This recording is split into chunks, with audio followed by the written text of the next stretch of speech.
The first atomic bomb was dropped on Hiroshima. Over humanity! The fires of frustration and discord are burning in every Let us city. not forget for a moment the toils and efforts that lie ahead. They say that those who forget their history are condemned to repeat it.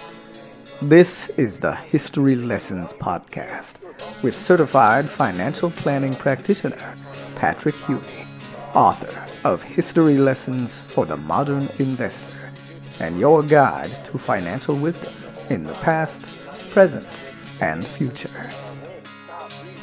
You ready? Good. Let's get historical. Hello, friends.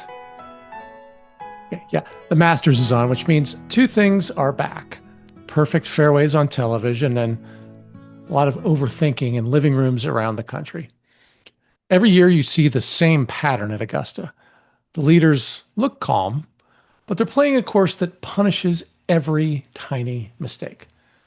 1 yard too far, 1 yard too short, and a great shot can turn into, well, a double bogey. The key isn't never missing. It's managing your misses, staying patient, and playing the whole 72-hole tournament instead of trying to win it on one swing. Of course, investing works the same way. Right now, the headlines are the financial equivalent of swirling winds on Amen Corner. Hot inflation print here, slower growth number there, weird leadership in the stock market, and a lot of smart people telling you this can only end badly. That's the wall of worry that you often hear about. It's what markets climb while everyone lists reasons they shouldn't. It's not new. You could say it's a tradition, unlike any other.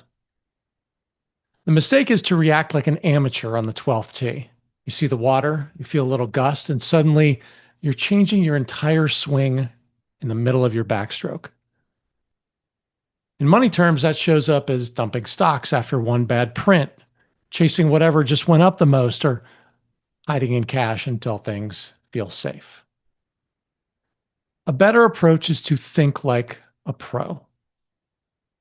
Dare I say, think like Rory McIlroy. Know the course you're playing. That's your time horizon and goals. Accept that there will always be hazards and bad lies.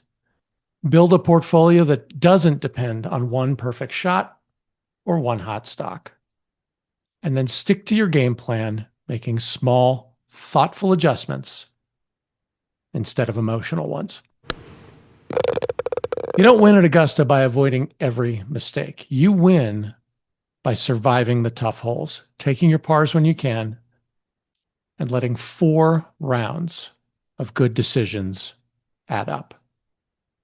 Yes, your financial life is the same.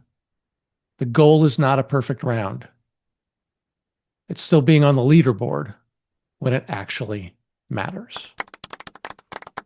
After the break, I'm back with this week's history lesson for the modern investor. This episode is sponsored by Victory Independent Planning. At VIP, our mission is simple. Live well, do good. We build strong relationships with good people and help them turn money into what really matters.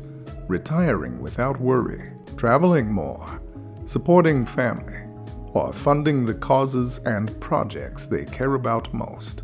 Based in Naples, Florida, and Portland, Oregon, we serve clients nationwide with comprehensive fiduciary advice, retirement income planning, custom investment portfolios, tax strategy, healthcare and Medicare decisions, and estate and legacy planning, all carefully organized around your unique goals. If you're ready for a plan that puts your best interests first, visit victoryindependentplanning.com and schedule your VIP consultation.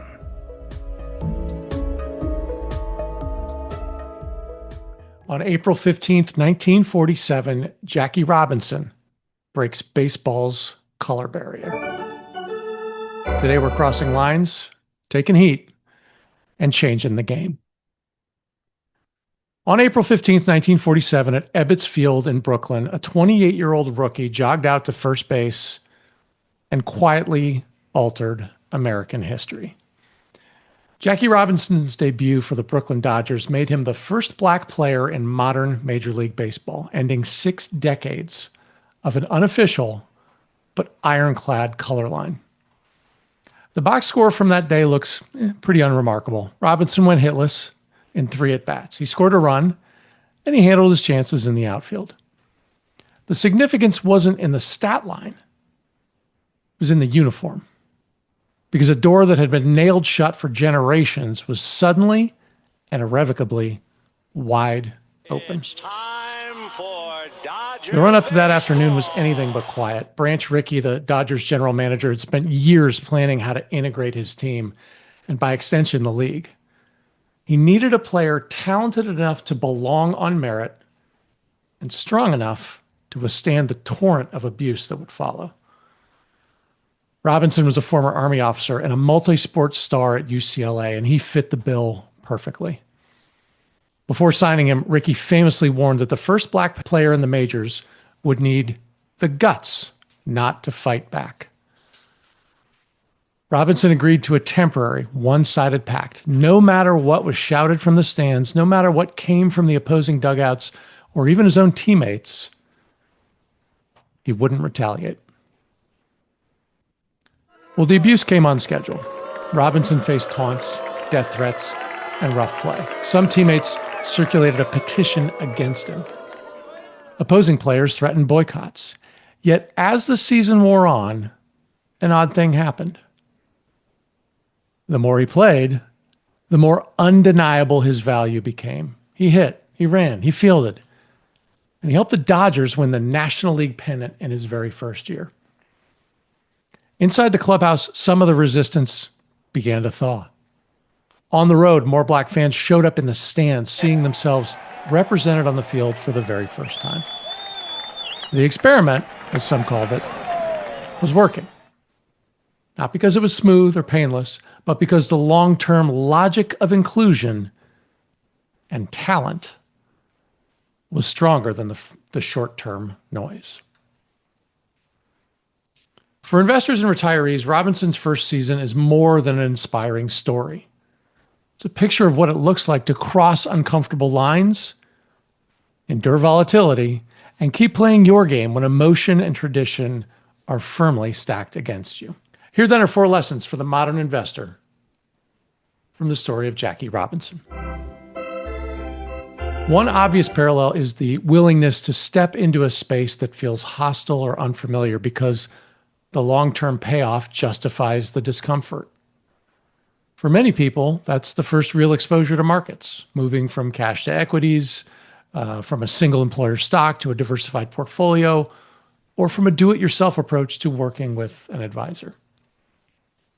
Yeah, the stands are full of voices on those days, friends, media, internal doubts, warning that people like you don't do this, or that the last person who tried got burned.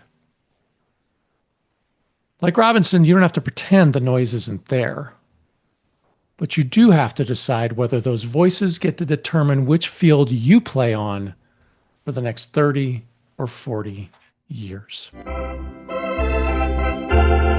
Second lesson comes from Branch Rickey's emphasis on temperament as much as talent.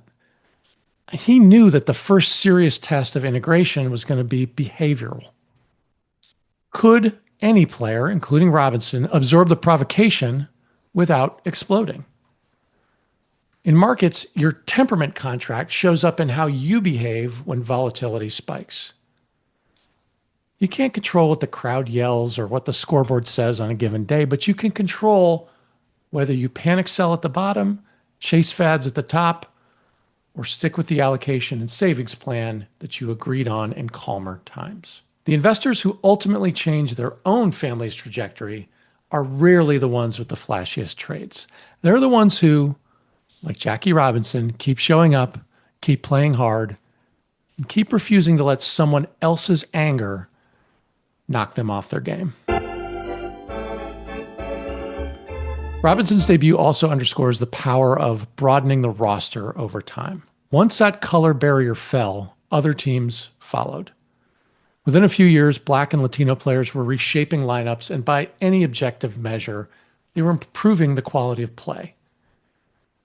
And investing, broadening your own opportunity set across sectors, geographies, and asset classes, it feels uncomfortable at first. It may mean owning international stocks when headlines are ugly abroad, or small cap stocks, small companies when mega caps dominate the news. But over full cycles, a broader, more inclusive portfolio tends to be more resilient than a narrow one built only from what has historically felt safe or familiar. And finally, there's a legacy lesson. Today, every major league player wears Robinson's number 42 on April 15th. The choice he made to endure those early years of hostility created options for people he would never meet: future players, coaches, fans, and indirectly a broader civil rights movement that could point to a working model of integration in one of America's most cherished institutions. In your financial life, you may never see your number retired, but you're still making choices whose benefits may outlast you. Saving more than you strictly need so your children or grandchildren have more freedom. Funding scholarships or charities, or simply modeling a healthier relationship with money than the one that you inherited. Those are all versions of stepping onto a field so that someone else has a clearer path later. Here are my final thoughts for this week. When Jackie Robinson took first base on April 15th, 1947, nothing about his day was guaranteed to be easy. What was guaranteed was that if no one ever took that step, nothing was going to change. And yes, your finances work the same way. Staying in the dugout, never investing, never planning, never talking about money, it can feel safe. But it leaves the old barriers in place. Stepping onto the field, accepting some noise, accepting some volatility in service of a better long-term outcome, that's how records and destinies quietly get written.